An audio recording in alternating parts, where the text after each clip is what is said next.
here's another image. And the technique that we're going to look at here is highlighting and drawing the viewer's eye into the image.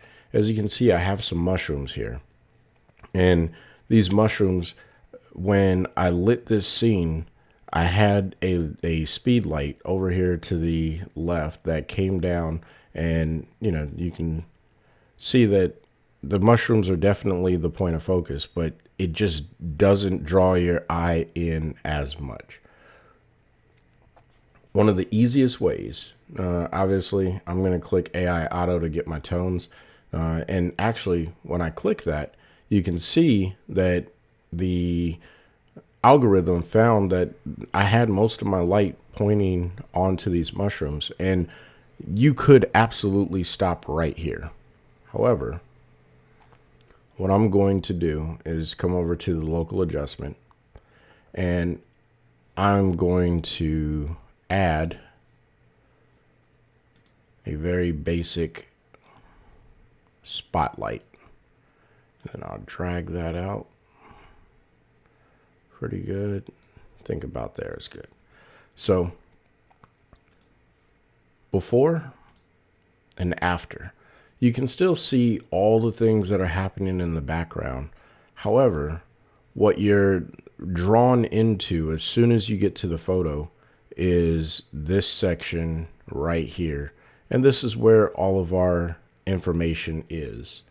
Now, to really help draw the viewer's eyes, we can add another adjustment, and I will bring this one underneath.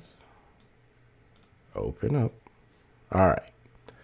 And now what we'll do is up the structure, and we'll even raise the exposure just a little bit. Take our brush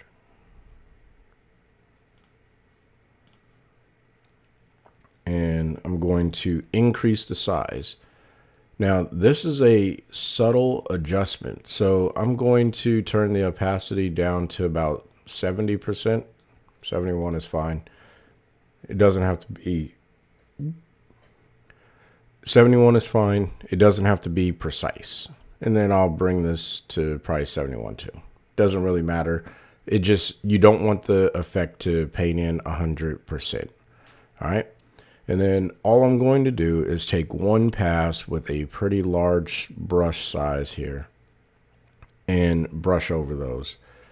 It's a very subtle adjustment, but what it does is opens up a lot of, it brings attention. The brighter things inside of an image draw attention to a viewer's eye.